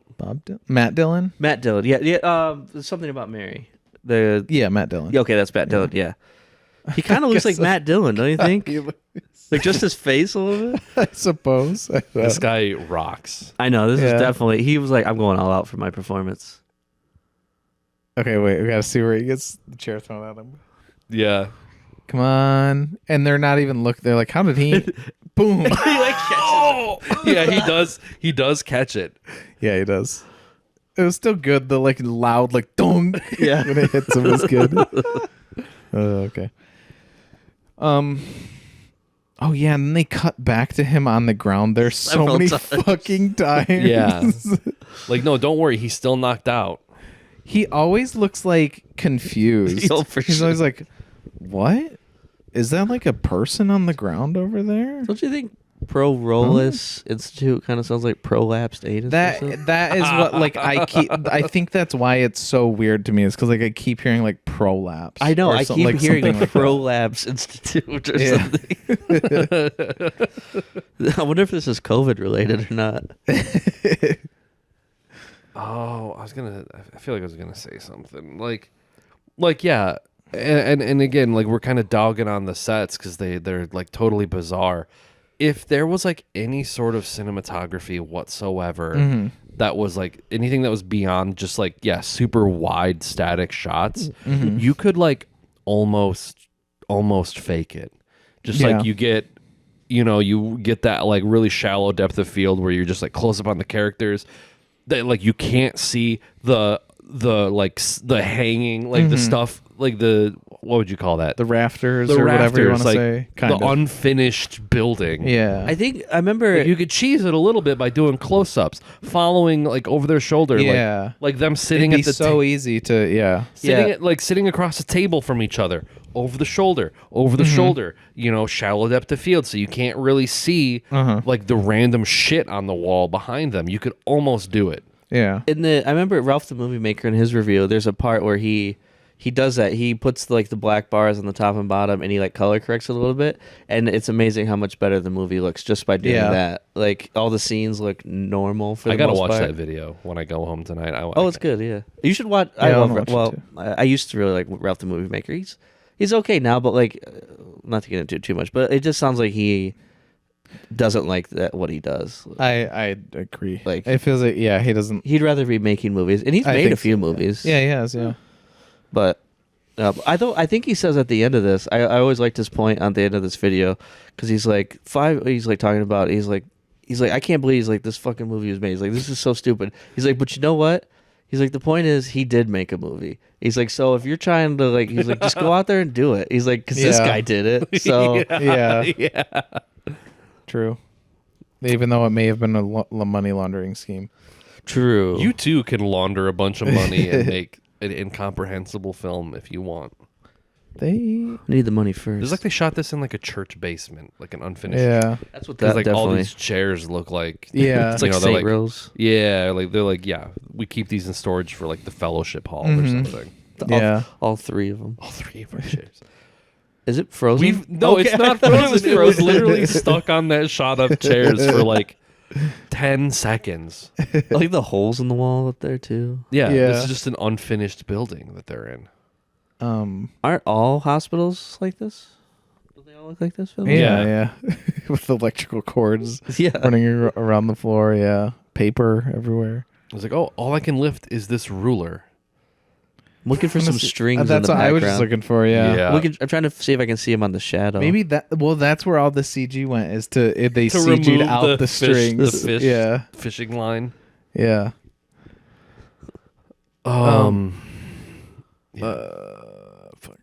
You said Ralph. There's something about him or like the other. Oh yeah, because it was also a Ralph the Movie Maker video that kind of tipped me off to it. One of the other movies that you said you wanted to come on for that I messaged you about, but didn't end up coming on for was Love on a Leash. Oh, I remember you mentioned that. You should come on for that one. Okay, that movie's great. I didn't know. I don't know. I never really have super interest in watching it, but you guys make it sound like it's pretty terrible. I remember that being one when you told me like. You know, you were like, oh, if you ever do these movies, I want to come on for it. I'm pretty sure you had Love on a Leash there.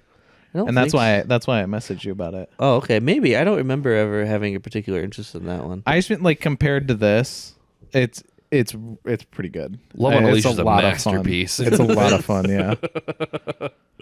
And it also has, well, we mentioned it when we were watching earlier, it also has extended sequences of zero audio. That's right. That's how you make a good movie. Yeah. Just let people sit with the visuals. Yeah. Oh, sorry. I was thinking of Quigley. No, Love on a Leash. That's the one. That's the one with Alvin Flang. Yes. The stand-up comedy dog. Yeah. Sure is tough being a dog. Silence. And then, like the first line you hear, because it's him like walking around the park for a bit. And then he like walks up to this like family, and then like the guy starts petting him, and he's like, "Lay off, man! I'm not gay." That's like the first line of the movie. Well, maybe that's what happened with this movie is that the dude lost. He had like a full score, but he like lost. Maybe he got hoodwinked in some way. He couldn't pay the music people. Yeah. Nintendo like really slammed down on like copyright stuff, so he got a little too close with some of the Zelda homage covers or whatever. Oh, there's our money shot of the Oh yeah, that was a good shot of the FBI guy. It's like, and in that moment, like, yeah, right. He like overcame his Parkinson's. But like, and it pans up, and like, doesn't that feel like a shot that you would see in a movie? Yes, right. Like the reveal, there's no payoff here. It's just like, oh, it's that guy, and then he's just like, all right, so this is what he did. And I'm going to kind of talk about this killer, but I'm not really going to provide any substantial information. I'm just going to kind of say general things like, yeah, he killed some people. And that's it. He also looks like a ghost in this. He's so white. He's so pale. He looks sick. He looks like he's bleeding to death. Well, he's got Parkinson's. Yeah. Oh yeah, that's right. He's pale. Yeah, he's a little. Yeah. That is a Have you seen Michael J. Fox lately? White as a ghost. Crazy. Oh. Crazy. Again, like Michael Jackson. Oh, it's all coming full circle. Acid wash paper. Yeah. Paper. Yeah.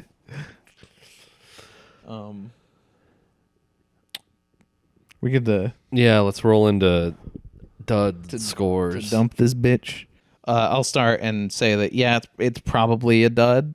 I know probably. Well, yeah, I don't know. Yeah, this almost no part of this was entertaining. Sorry, go ahead. Well, yeah, it's hard to I probably should just say it, like, definitely, because I definitely think watching it with you guys made it way more tolerable, and like watching it with you guys in that context, I would almost say Spud. Like, I think that it was fun to watch with you guys.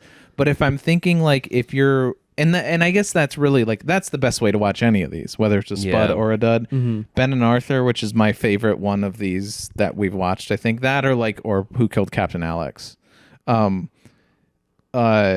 good. But that's kind of like...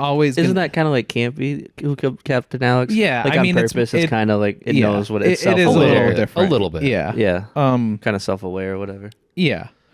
There goes the cat. But still, I mean, it's like in the dud cup or whatever, right? Kind of thing. Sure. I guess what I'm getting at is like, yeah, of course, even though I like those, they're always going to be, everything's better with people. You know, these kinds of movies are always better to have people to watch with because you can like riff on them and stuff. Yeah, I think if I watched this alone, it would probably take a few days because it's so there's so many shots where it just goes on and it's boring. See, my constitution has been forged into iron by the movies by those movies that I was talking about on Golden Media. Damn. Yeah, I don't think I found this as boring as some of those. Oh, really? You found some more? There's some of those where like they're also like sub 90 minutes. Some of them are like 70 minutes, but oh my fucking God, they drag. Like, oh my God, they drag.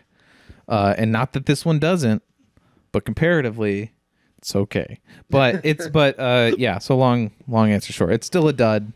And yeah, I would be way, I'm sure I would be way more like sure in that answer if I had watched this alone. But like it does have some moments like, and it was fun to just like laugh at all the cutaways to shelves and stuff. What's going on with his coat? I don't remember this. It's Sarah's coat. I don't remember like why he's thinks it's weird. It's Resident Evil 1. I hope this isn't Sarah's coat. Yeah. Yeah. So the master of reading minds. You. Oh yeah, here Sarah. We are at the end scene. Damn, we made it throughout the entire movie. Wow. Yeah, this is definitely this is a dud. Like you said, this was an enjoyable experience to watch it with you guys. But I think if I hosted like a bad movie night with a lot of people, I think half the people would just be like, on their phones, just like bored. Like, this is dumb. Why are we watching this? I kind of agree. So and also I feel like it has a lot of the hallmarks of movies that are spuds, because this is like a independently wealthy weirdo auteur who spent a shitload of money and doesn't know wrote, directed, produced, edited, and doesn't know anything just to make a turd. Doesn't know anything about movies, trying to make a movie. Like, that's usually like the golden formula, like that's the golden media. Wait, is that the girl with the arm? I think it might be. Holy shit. Oh yeah. No, well, no, I don't think so. That's what I thought the first time we watched it. I don't think it's I don't her. know. Maybe not. See, and here's another like kind of shot for a second. Yeah, where they walk up. Yeah, that was kind of. Oh, the backwards pictures. The backwards pictures. Oh, like it's supposed to be some reveal. But then she puts the pictures back anyways. Yes. That's like she flips it around and it's the family photo from Die Hard or whatever. She doesn't like it. I was thinking of the scene from Scary Movie when Sydney's in like the principal's office and he's like, "We're gonna show you some photos. What do you think of these?" And he like hands them to her and it's like him in like a Speedo like posing. And she's like, "Oh yeah." And he's like, "Yeah, you like that? Huh? That's a good one. I thought I liked that one too." But with all of those like elements being present, it still does not a spud make. This is a dud. See, that's not Mike. Sorry, it's not anybody we saw. Yeah, that's just some dude. So, I mean, maybe the Union Jack belt guy. I mean, maybe that never was Mike. We were just kind of assuming it, but I mean, she says that that's Mike. So maybe maybe Union belt guy is just another person that was killed, and Mike is just somebody else. You know, because they say that he killed like at least 3 or 4 people. Yeah. So you know, you have to include the best final lines of a movie. There's a room next to the living room.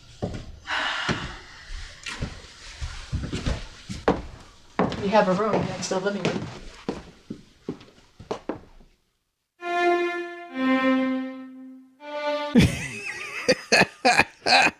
That's so fucking good. I hope that's in like the IMDb quotes. Like There's a room next to the room. And the degrees or what the disease starts off slowly. Or whatever he says in the beginning, it's like the first line. So yeah. Oh yeah. All that being said, yeah, it's a dud. This is pretty soundly a turd with a few entertaining bits. Like it wouldn't be a good like bad movie night, and like that's kind of like that's like the hard like bottom line that I kind of hold these two. It's like, would it be good for a bad movie night? And this doesn't really. Yeah, because you can all kinds of movies suck. That's fine, but is it entertaining at the end of the day? That's the most important thing. Exactly. Yeah. That is a good like kind of litmus for it. Is that like when you said that like that's how you know that it's a dud, because even though I was saying that like it was fun watching it with you guys, I'm glad to have watched it, like kind of check it off the list or whatever. But yeah, if I'm planning a movie night with people, it's like I'm not watching this. No. We're watching Ben and Arthur. We're watching There's just so much Justin dead Kelly. Captain Alex. Watching Captain Is that Alex. one actually a fun one to? Justin Kelly's really pretty fun. liked it. Yeah. Love on a Leash, Miami Connection. Like that's the kind of stuff that you watch. Yeah. All right, you want to send us home? Sure. It's a spud. It's a spud as hell. Yeah. Everything I said, take it back. You've convinced me. I would like to take a moment to applaud the visual effects team for their outstanding work on this, because they were never hired again. Visual after effects. Whoever saw they did this. It says multiple visuals. Is like, are they still around? Oh God. No. Yeah. Definitely. Solid dud. Like no, not even. Not even questionable or whatever. No. Yeah. No. I mean, yeah, I don't know. 'Cause I don't know. I was expecting it to be a total train wreck of a disaster. And it really, plot-wise, I should say, it's not that bad plot-wise. There's a not. I mean, they don't tell you anybody's name, which is annoying. Like ever. Like I think the only person who's mentioned is Mike. Yeah, and like that's the only name you hear. Doctor and Craig. True. I think Craig. Oh, is there a Craig? I thought one of the he might say the killer's name. Okay. I think the FBI guy. But nothing about this movie was really that entertaining or fun or anything. Yeah, like I said, it definitely helped watching it with you guys. But God, yeah, if I had to do this by myself, I wouldn't have. Like, if you gave me a week, I probably would have showed up and been like, yeah, I only watched like half of it. Yeah, like I said, if you showed this to your friends at a bad movie night, they'd just be mad that you made them watch it because this is a legit just bad movie. It's just boring. It's worse than bad. It's boring. It's a shitload of dead air, and occasionally someone hits a piano. Yeah. What is this Walt Disney Studio negative cutting? I don't know. I wondered that the first time. Oh, is that something similar to how they just put they use Kodak film and? I don't know. It's got all the legit it has Dolby Digital, right? The fancy, the Motion Picture Association of America symbol. I guess if you're gonna laundry it, you need to legitimately put it through the system or register it or whatever you do to. Oh, I thought this was real. Yeah, I thought that's what I do. That's a great little any relation asterisk. Purely coincidental. Yeah. Really. So it wasn't Matt Dillon. Okay. So yeah, there we go. We did a full ass episode on it. See, and that's what happens sometimes with movies like this, where there's not much to talk about, but I knew that we were going to be able to talk about it. Yeah. Even though it wasn't always the Movie Makers. We can just watch that after this. It's only 20 minutes. I love that fucking thumbnail. Yeah, we didn't talk about the movie itself too. I mean, we kind of did, but it's there's nothing to talk about. There's a lot of stuff to talk about it. I think you could cut this movie down if you just took all the nonsense shots that don't mean anything. You could probably cut down to 40 minutes, 50 minutes. I mean, you could cut. And it would be 70 minutes something out of this. Yeah, and at least then you'd be like, okay, it's a short, it's not very good. Yeah. But at least at 40 minutes, you'd be like, and the pacing would be a lot better. Yeah. So then you would just be left with paper, right? Yeah, just then boring. It's that's the weird thing. Yeah. Yeah, you're kind of right. And then there's I said, there's some moments of oh, that's it's not like good because it still looks bad and plain and boring, but it's like, oh, that's like a shot that you would see in Yeah. a normal movie. There's 3 or 4 of them. So. Yeah. Yeah. I'm so surprised. I mean, I guess these aren't veteran actors, but I can't believe nobody was like, it's really bright in here. Like, can we turn that down like a little bit? Yeah, like I get you can't control like, oh, we're shooting here. Oh fuck. Like, okay, yeah. well, we can't, but like, can't you be like, oh, let's turn these lights down a little or something? I don't know. Okay. All right. Do we just want to go into wrap up? Yeah, might as well. Yeah. Or the like next week's couple movie. We're starting with April. Something I'd kind of thought to do previously, but we're doing it now. 420, we're bro. Doing we're doing a dud month, and I guess the idea behind it is that like April Fool's Day is in April, so I guess that's the basis for it. I just thought it'd be a fun thing to do. Wouldn't it be better if April Fool's Day was the last day of March? Wouldn't that make more sense? No. Yes, it would. Because it's not April; it's April Fool's. Joking on you. It's March 32nd. Yeah, it'd be, if you did it the last day of March. I see what you're saying. I see. Just Okay, yeah. Okay. The whole holiday is a joke. You know? Yeah. In that way, get what I'm you're not saying. calling it a joke. It's just I mean, not that it's. Sorry, I don't mean to offend all the April Fools celebrators out there. I know That contingent of the audience. Yeah. You could have get like 4 emails. Yo, what the fuck was that guy's Dude, problem with April Fools? If we got 4 if like, because at this point we're like so starved for like fan interaction, I would welcome getting an angry email about us like I'm gonna send one to you. misrepresenting April Fools. It's like, oh, you listen to the show? Yeah. No, it just came across my timeline. Yeah. What? What if that's why you guys blow up because of like April Fools? All right. So to kick off our dud month, we're going to watch a movie from 2016 directed by Jeremy M. Inman, The Sinister Squad. Is that like Is that like a Suicide Squad ripoff? Yeah. Oh. Which is great Before we they already made it good. We already did the Suicide Squad. Or we've done Suicide 2. Squad. Yeah, we Did did you do- Suicide Squad and the Suicide Oh, Squad. Yeah. Nice. So this is like completing. Did you guys the do them circuit, together? Yeah. think One we after did. another. Yeah. We did Okay. one week, and then we did the other one the next Yeah. week. It's amazing how much better you can make a The movie. Suicide Squad was pretty good.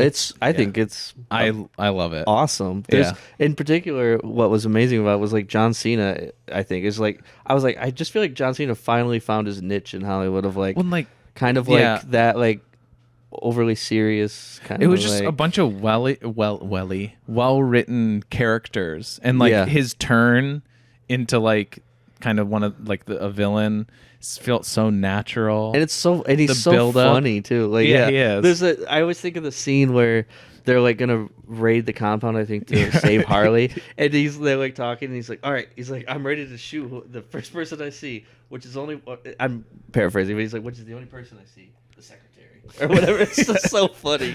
Oh yeah, no, yeah. He's like trained on like a desk lady, and he's Yeah. like, just tell me when to fire. Yeah, it's like, Somebody like clearly like non-combatant. yeah, just like some office worker. Yeah, Yeah. All right. Yeah. So watch the Sinister Squad before next week if you don't want to be spoiled for it. These episodes come out every Wednesday at 7 p.m. EST on YouTube and Twitch in video form, as well as Spotify, Apple Podcasts, and more in audio form. more. We also have social pages on Facebook, Instagram, Twitter, and TikTok. And with all that said, I am a letter, like from the alphabet. TJ. And did you forget that line? No, I'm just Okay, you were acting. No, yeah, I was acting. Oh, okay. I'm I was trying to think of unfamiliar. something to say, but It's been a while since I've seen acting, so just about to say that. I am an actor in the local theater. my name's TJ, and with me as always. As always, I am Nick, and with I was gonna say, I'm like, no, your name's Nick. That's what he's saying. It's like Dune 2. Spice is power. Yeah. Oh yeah. The Power car. over spices. That hurts my throat a little bit. I can't keep doing that. It's like the Tuvan throat singing. Yeah. And with us as always. As always, because I'm in every episode so far. I've never missed one. Just only watch this one in the Pirates of the Caribbean. I'm Ethan. All right. And all the cats are here. Yeah, and all the cats. Marty. Always. And as always, Marty, take us away. Yeah. Anytime. All right. Okay. You got it. Hour 50. Oh, finally. So I can say anything I want? Hour 50? I hate the juice. Yes. Yeah. Thank God I've been holding that one. Oh. The camera's still going. I mean, I don't. No, I hate the juice.